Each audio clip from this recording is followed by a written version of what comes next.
America में राहुल गांधी ने बड़े सवाल उठाए हैं और कई आरोप भी लगाए हैं। 3 दिन पर गए राहुल गांधी ने एक बड़ा बयान दे डाला है, जिसके बाद से ही देश में मामला चर्चा में है। विपक्ष के नेता राहुल गांधी ने सीधे सीधे लोकसभा चुनाव की निष्पक्षता पर सवाल उठा दिए हैं। कांग्रेस नेता ने कहा है कि चुनाव से पहले हम इस बात पर जोर देते हैं कि संस्थाओं पर कब्जा कर लिया गया है। हमारे पास निष्पक्ष खेल का मैदान नहीं था, उनके पास बहुत बड़ा वित्तीय लाभ था। उन्होंने हमारे बैंक खाते बंद कर दिए थे। चुनाव आयोग वही कर रहा था जो वे चाहते थे। राहुल गांधी ने कहा कि ये चीजें अचानक एक साथ आने लगी। मुझे नहीं लगता है कि निष्पक्ष चुनाव में भाजपा 246 के करीब भी थी।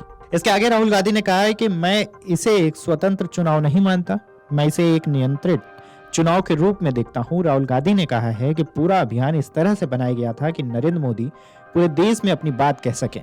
जिन राज्यों में वे कमजोर थे उन्हें अलग तरीके से डिजाइन किया गया था, उन राज्यों से अलग तरीके से जहां वे मजबूत थे। राहुल गांधी ने कहा है कि शिक्षा प्रणाली पर आरएसएस का कब्जा है। राहुल ने कहा है कि मीडिया और जांच एजेंसियों पर भी कब्जा है। उन्होंने कहा है हम ये कहते हैं लेकिन लोगों को ये समझ में नहीं आ रहा है। मैंने संविधान को सामने रखना शुरू किया और मैंने जो कुछ भी कहा वो अचानक से फूट पड़ा है।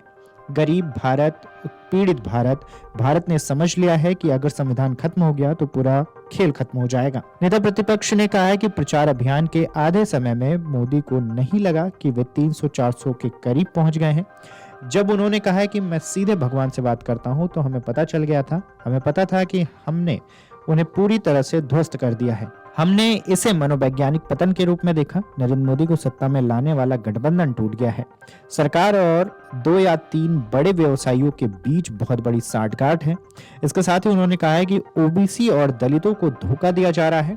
राहुल ने कहा है कि गरीब लोगों ने गहराई से समझ लिया है कि यह उन लोगों के बीच की लड़ाई है जो संविधान की रक्षा कर रहे हैं और जो इसे नष्ट करना चाहते हैं। इसके साथ ही उन्होंने जाति जनगणना का मुद्दा भी उठाया। उन्होंने कहा है कि जाति जनगणना का मुद्दा भी काफी बड़ा हो गया है।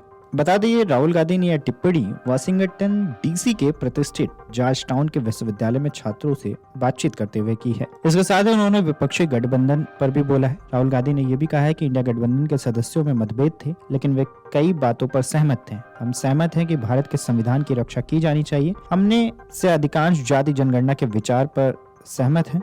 हम सहमत हैं कि 2 व्यवसायी अर्थात अडानी और अंबानी को भारत में हर एक व्यवसाय नहीं चलाना चाहिए। इसलिए आपका यह कहना है कि हम सहमत नहीं हैं, मुझे लगता है कि गलत है। दूसरी बात यह है कि सभी संगठन एक निश्चित मात्रा में आगे पीछे हमेशा रहते होंगे। यह पूरी तरह से स्वाभाविक है, इसमें कुछ भी गलत नहीं है। हमने बार बार सरकारें चलाई हैं जो गठबंधन का उपयोग करके सफल रही हैं, इसलिए हमें पूरा विश्वास है कि हमें इस बार फिर से कर सकते हैं।